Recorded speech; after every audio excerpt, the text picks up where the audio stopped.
Det er fedt, man bliver lige greeted. Hej. 2 hunde har vi nu. Ja, lidt flere, tror jeg. Det skulle gerne være 3 plus 1, ikke? Noget en stil. Er det bare mig, der kommer langsomt over på den server hen, der vi lige var på? Det er muligt. Foran mig har vi Peter. Han er den sjoveste mand, jeg kender. Med briller, i hvert fald.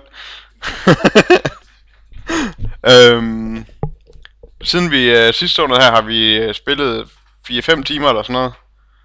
Og vi har ikke nået så sindssygt meget. Vi har fundet et par hunde. Og lidt ressourcer. Jern. Diamant, guld. En ender pearl. Vi skal finde en del mere, og faktisk kommer jeg i tanke om i går aftes. Vi skal også bruge blaze rods for at kunne lave det der Eye of Ender, som vi kan bruge til at komme til, hvad hedder det? Ja, for at finde the end. Simpelthen. Hvad har I gjort af jer selv lige nu? Vi har masser af jern og sådan noget. Hvor er Lasse henne? Er han på? Ja, jeg er oppe i huset. Er det blevet væk? Nå, okay. Lad os gå op og se huset. Vores hus, det er fantastisk. Det er det mest sindssyge hus.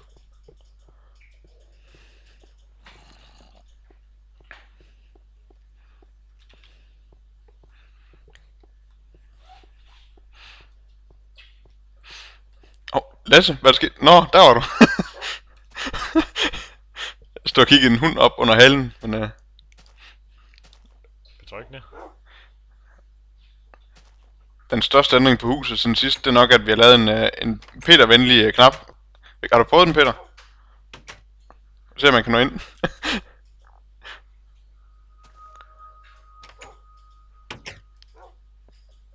Det virkede.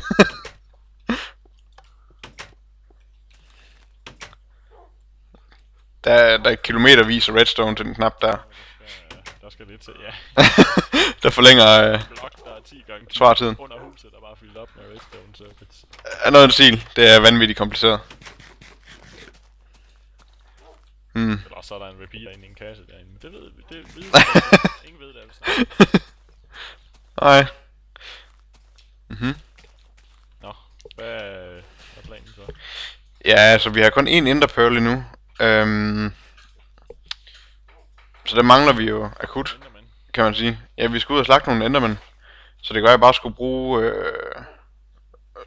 dagtimerne på at kværke nogle træer og noget, og så ellers slagte endermænd. Ja. Har I jernøkser og sådan noget? Jeg har faktisk ikke nogen øks, tror jeg. Jo, det har jeg. Jeg har en øks. Jeg har ikke.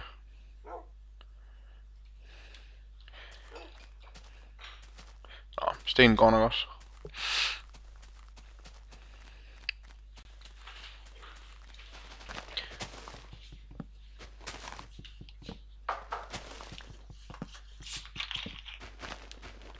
Jeg har overvejet muligheden for at lave en mob grinder for at kunne fange de her endermænd. Men problemet er lidt, at vi også får alle andre mobs ud af det. Ja. Og det tager også en del tid at bygge sådan en satan. Og endermænd er rigtig svære, fordi hvis de rører ved vand, så teleporterer de væk. Ja. Så sådan traditionelle mob grinder designs fungerer ikke rigtigt. Men altså, på den anden side, så har vi en masse cobblestone, vi ikke bruger det så meget, så man kunne jo godt give sig til at bygge et eller andet. True.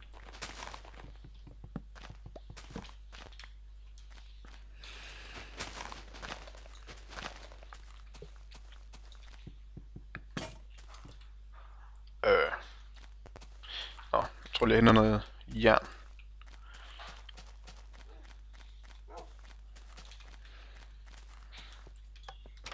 Kunne ikke ske noget ved at have en stak jern heroppe. Og lidt træ. Jeg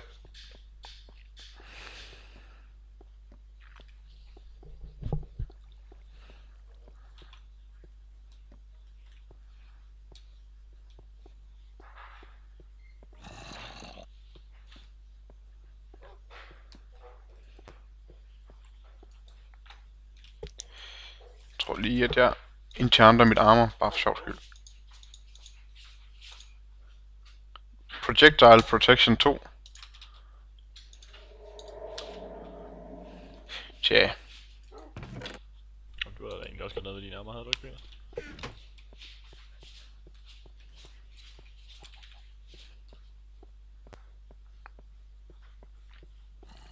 Peter han havde Wow of Silence på hans armer. Eller noget. Hvorfor? Nej, jeg tænker bare, de der bøger, der er rundt om. Mm? Virker de, eller? Nej, jeg kan ikke få til at virke. Jeg ved ikke, om de er for tæt på den i virkeligheden, fordi... Folk plejer at have dem lidt længere væk fra den. Der skulle de stå sådan en.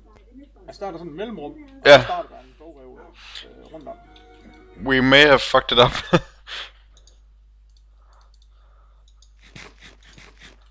Kan man ikke flytte en bogreol? Den bliver til bøger, hvis man smadrer den. Man skal jo nemt bygge en ny, bare med lidt træ, så... Det tror jeg i hvert fald, den gør.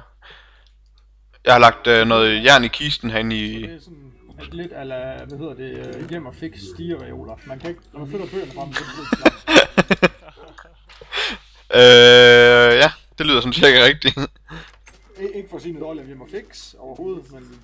Jamen, husk.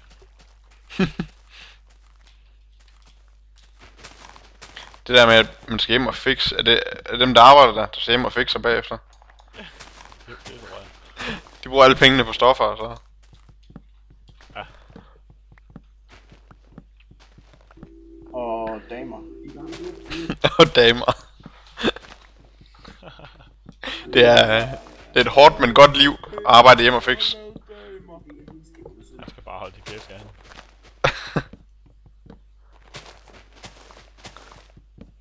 Jeg skal måske have mine armer med Wow of Silence, eller hvad? Det tror jeg. Det havde været en god løsning. Eller også skulle han bare have et lossifis let.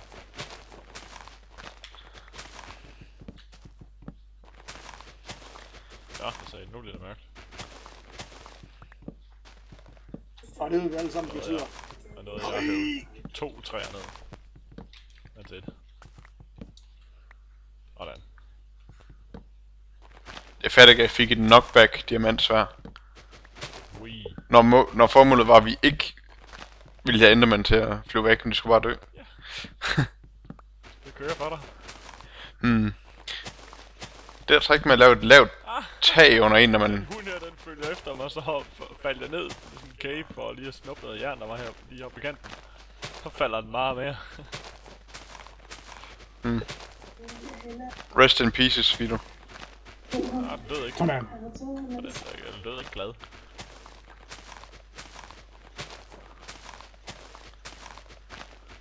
Jeg har nu Teamspeak Push to Talk på 93 forskellige knapper. Kan du huske, hvad nogen du ikke har push to talk på? Men det er kun en fordel, hvis jeg ikke kan det, fordi... Forhåbentlig WASD. Det var han ikke. Hver gang han flytter sig. Er det min hund, der sidder der? Det er ligesom What the det hell, der med bot-hundet og bremsepedalen. Er det herude, vi skal jagte, eller hvad? Og Jeg har taget jagtdyrene med. Æbler, der bare dukker op på jorden. jeg har glemt at få en hund med, tror jeg. Det er egentlig lidt dumt. Og du har en hel flok. Ja, nok. Altså, jeg er ikke totalt... Jeg vil sgu da også have min hund. Faldt ned der. Det er sådan fedt med 3 hunde. Ja, jeg skal også have min. Godt lavet med det æble der, mand. Ja, vi har lidt æbler nu. Det er bare... Jeg tror stadig, det er guld, vi mangler faktisk til de æbler der. Jamen, det er det nemlig.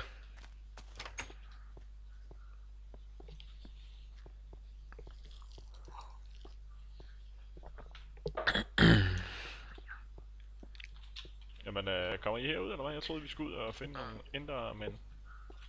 Ja, vi skulle bare lige... hente en hund. What? Det lyder ikke ret godt. Har du slået den? Ups. What? Jeg kan ikke få den her til at følge med. Det må være din. Så er det min, du har slået. Højre klik. Ej. Nej. Hvem har lavet træerne nede i hullerne? Der er jeg. Der sidder hunden nede nu. Jeg kan få den til at sidde ned, Peter, tror jeg. Bare gå væk. Au. Hvad laver I? Ej. Bare løb væk, Peter. Men han afleder min hund. Hvorfor slog du den? Jeg går ned og slår min egen ihjel også i sympati. I'm sorry. Det var altså ikke en endermand, det der. Nå? Det er et meget mærkeligt træ, det her. Der er bare stammer i vejen. Jo. Sorry. Okay. Rimelig freaky psykopat-agtig der. Den har ellers aldrig gjort nogen noget. Det sagde de alle sammen dengang jeg var post. Den der, den behøver du sgu ikke være bange for, den gør ikke noget. Den sidder fast i mit ben. Kan I lige afmontere den? Sagde jeg så. Ej, det var satme mærkeligt. Jeg har et eller andet med mit liv og noget nu, der ikke er så pissegodt. Ah, fuck.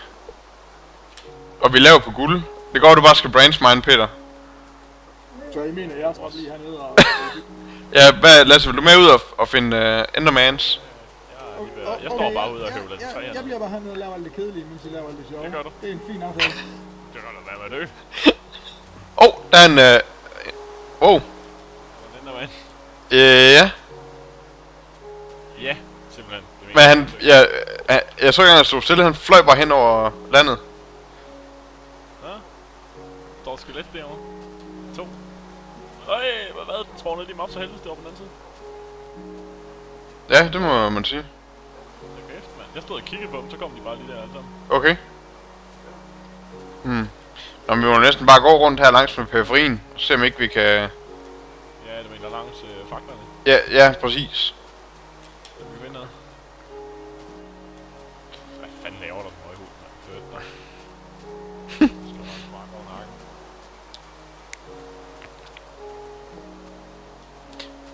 Come on, Enderman. Nej, de er ikke. De er faktisk ikke sådan, så... Der, jeg kan se en. Hvorhen? Jeg står og kigger på den nu. Come on. God idé. Ja, den er der. Wow! What? Så du det? Jeg tror, den er på bank. Det er faktisk svært at se her, regnvejret. Totally confusing.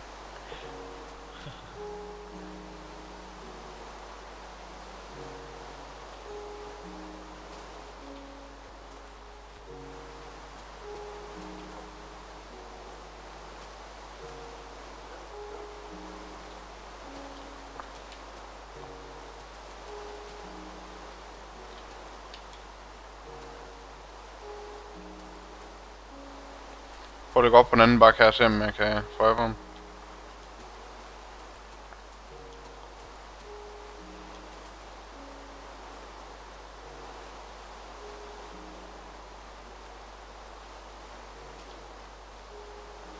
Der er edderkopper i vandet. What? Jeg troede det var en blæksprut, men nej. Det var mig et vandedderkop. Cool. String. Det er rimelig godt, der lasersvær, han har sagt. Det er så svært. Men det er helt blåt. Kommer nogle mobs hernede. Hvad med det, der har bygget vores skraldespand til med glas? Det tror jeg måske jeg har efter der kom hunden derned. 10 kylling. Nå, så smider jeg bare sten på jorden her. Cobblestone, jeg tror godt vi vil gemme i tilfælde, at vi vil lave en mob grinder. Jeg tror, jeg har nakket den der kylling der, så bare fjern den igen. Nå, det var kyllingen, ja. Det var den, der ikke måske noget med. Vores kylling. Jeg ved ikke, hvordan den er garanteret et eller andet sted ude af en branch mine eller andet sted. Der er en kylling hernede i hvert fald, så jeg kan høre noget, der går og gokker. Okay. Ja, men jeg kunne ikke finde den. Den er dernede et eller andet sted, men jeg kunne ikke finde den. Kan du høre noget, der går og gokker? Det er fandme ulækkert, det der. Det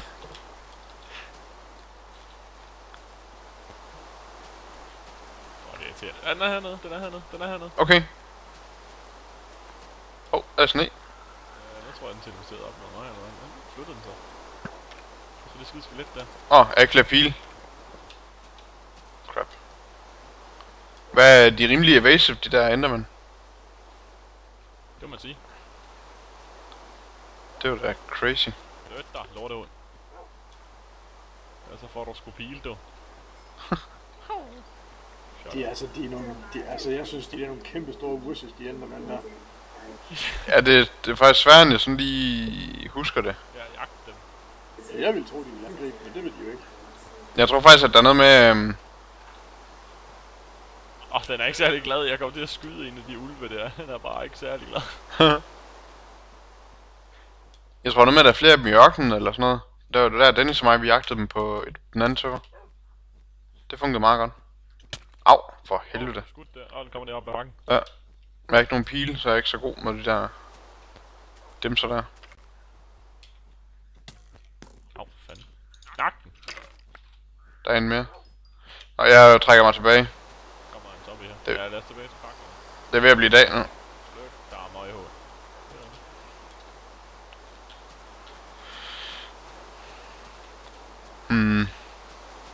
Vi er faktisk relativt lavt på liv.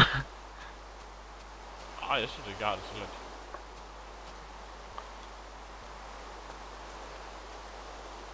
Der er ingen af jer, der ikke er dobbelt så meget som mig. Er der ingen af os, der ikke har dobbelt så meget som dig? Det er en påstand. Ja, det kan godt være, det er guldtid så. Hvorfor spilder vi så meget tid på at lave dumme fejl? Hvorfor spilder jeg så meget tid på at lave dumme fejl? Det er det. Jeg ved det ikke. Men det gør vi jo alle sammen. Vi burde ikke have haft brug for at spise guldæbler overhovedet. I princippet. Men den teori, den holdt sådan cirka 5 minutter. Vi har faktisk brugt 90% af tiden på at jagte guld. Det var faktisk ikke mig den her gang. Det var en af jer, der fik, det var Alex, der fik pandet dig. Det var min hund, der ikke var opdraget ordentligt. Jamen det kender jeg. Så var det der kom til at pande en. Om du fik skylden for det. Ja. Men jeg vil sige, som man kan se i den første video, så står vi begge to og hakker meget i nærheden af Peter. Og jeg synes ikke, det fremgår fuldstændig tydeligt, hvem hvis skyld det er. Men du fik klart skylden for det dengang. Og jeg synes ikke, at bare det, at det er på video, som måske kan indikere noget andet, det bør ændre på. Jeg synes, det her diskussion vil tage en helt rigtig retning, og I er i gang med at diskutere, hvorfor jeg klarer mig så dårligt. I er simpelthen ved at diskutere, hvis jeres skyld det er, at jeg er så dårlig. Og det kan umuligt være din egen. Det er ikke menneskeligt muligt at være så ringe til det her. Og vi har da alle sammen overlevet forskellige timer indtil videre. Ja.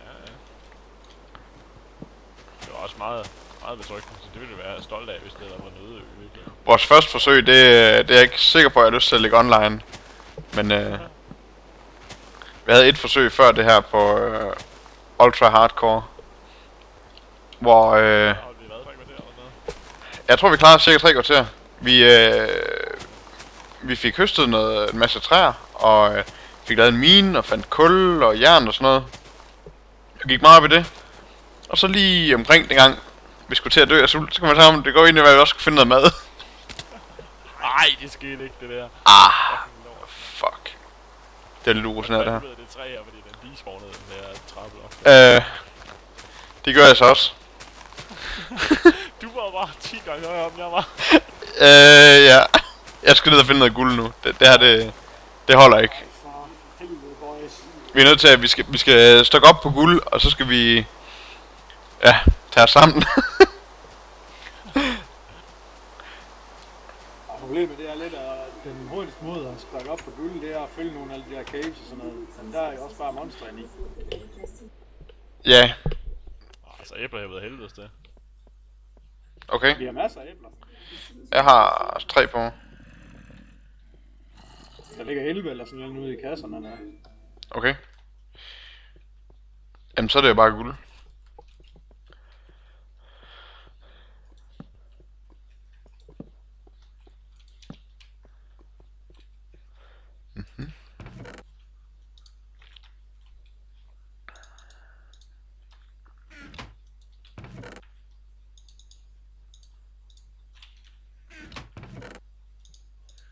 User entered your channel. User disconnected from your channel.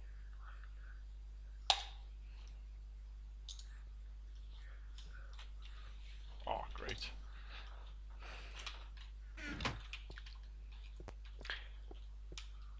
Hvad retning er du kørt ud i, Peter? Modsat ovnen eller sådan noget? Ja, det kan jeg sgu. Ja, jeg mener, det var sådan noget. Der var en eller anden gang, som en havde startet, og så stoppet, fordi der var lidt lava i starten. Så tænkte jeg, Okay. det gider jeg sgu ikke, det går jeg bare over. Og der kører en masse mineskagt ud i ravinen her, kan jeg se.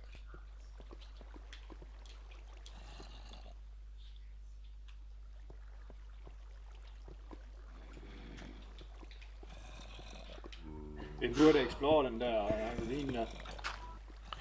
Ja, Lasse og mig har gjort på den ene side af broen, men ikke den anden. Hvorhen siger du?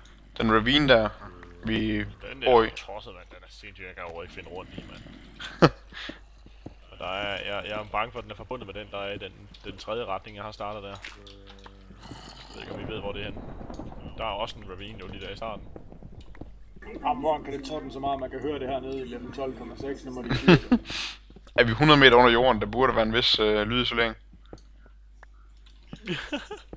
Skulle man tro.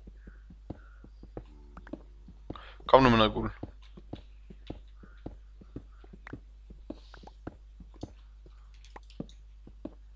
Og med det mindste har vi diamant pickaxes nu, så vi burde kunne skaffe det relativt hurtigt. Hvis det der bare var noget som helst. Andet. Jeg skal prøve at grave lidt dybere. Skal jeg prøve det der med at spise kul igen?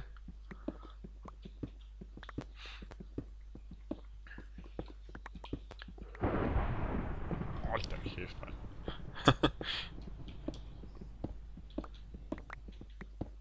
Det der er sjovt ved det er, ikke? At det er faktisk et af de bedre regnvejr, jeg har oplevet i et spil her. Det er sådan lidt langt ud. Mhm. Jamen, det var bare en gigantisk tordenbrag, den der ting. Så hvis man bare op på jordfladen op, så ville det bare blæse ørerne af. Der er Totalt. jeg så. Går du og fælder træer ud i lynvejret? Ja. Det lyder... Nej, det gør lyder jeg ikke. Lige nu, klogt. der går lige nu der går jeg og fælder korn i lynvejret. Det lyder lidt halvfarligt. Det er ingen problem. Der var mit første guld. Sådan.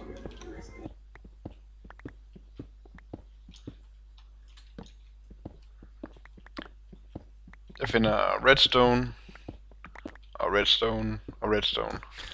Det er cirka det. Har du andre gode ting? Vi kan lave noget meget kompliceret elektronik, hvis jeg vil. Nej, jeg fandt også redstone af helvede til, da jeg var på tur.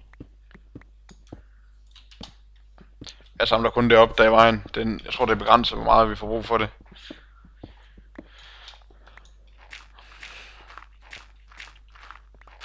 Der var æblesku. Yes, sir.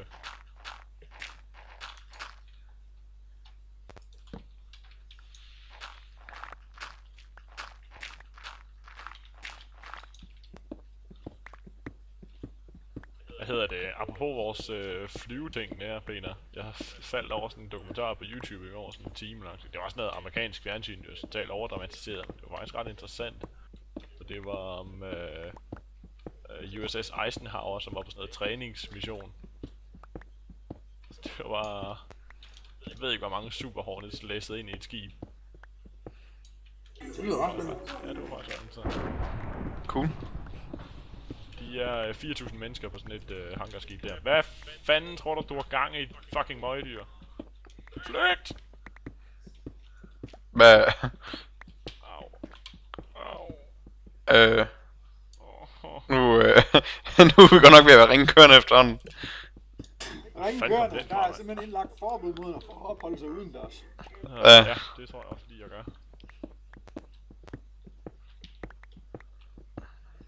Nå, jeg er på en til dig nu, Peter, kan jeg se. Kan vi studere noget alkemi og lave noget af det her jern om til guld? Endelig stoppede det med at regne, mand. Fuck, hvor gjorde det. Det var fordi, der stod et skelet i regnen, så begyndte at skyde på mig, så tænkte jeg, jeg kan ikke finde ud af, hvad fanden det var. Ja. Så jeg troede bare, det regnede meget hårdt. Wow, nice. Der er 5 æbler. Fedt. Jamen, du behøver slet ikke samle alle de Vi har 11 æbler nede i kassen. 13. Der er 18 i alt nu, eller sådan noget, så... Ja, 3 har vi også nok af, tror jeg, efterhånden. Det er biprodukter af alle træerne, så mand. Når man slet ikke opholder sig udendørs, så kan man jo ikke falde fra. Det kan man da godt. Man skal også lige ud og plante det der korn igen. Det synes jeg ikke er en god idé, altså. Når du dør, så ødelægger du det sådan set også for os andre. Vi har vedtaget, at det er så meget ultra hardcore, at hvis en af os dør, så sletter vi worlden, så derovre. Og vi skiftes lidt til at være sådan lidt overmodige. En chunk error. Det kan være, at vi skal... Ej, har du fundet en? Ja, der er bare ikke nogen diamanter eller noget som helst. Yes. Det er sådan lidt fusk, det der, det ikke? Jo, meget. Nej, jeg må hoppe af på igen. Det er inden for spillets regler. Borderline, indrømmet. Vi har ikke hacket noget Det er- for det.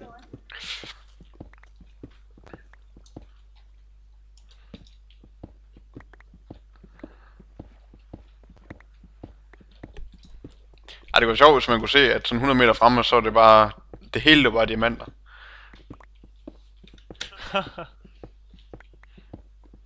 Eller... Ja, det er jo selvfølgelig guld, vi har mere brug for nu.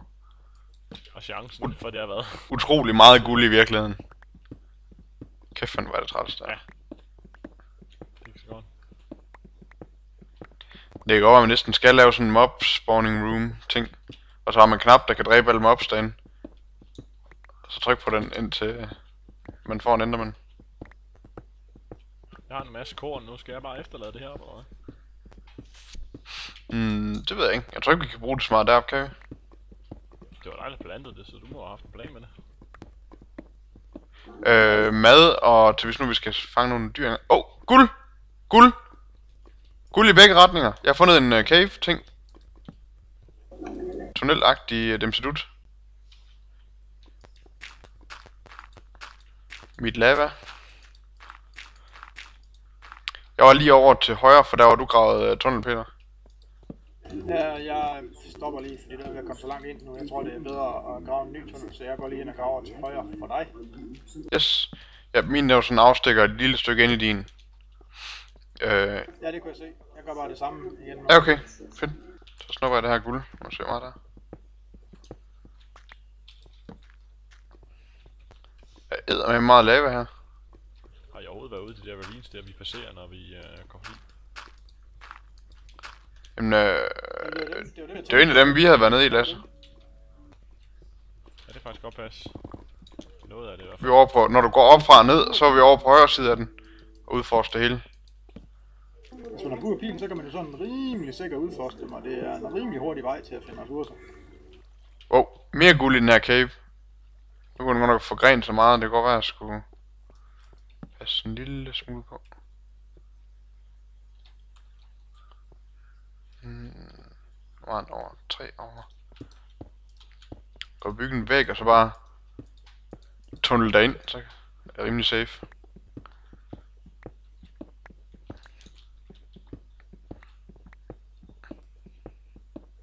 Jeg går i paranoia mode nu. Okay, interessant. Jeg så guld ind i en sådan en hul, og så graver bare selv ind i væggen, og så graver sådan en tunnel udenom, sådan lidt orme-agtigt. Jeg har set mange store kul over, men det her, det er sgu det største.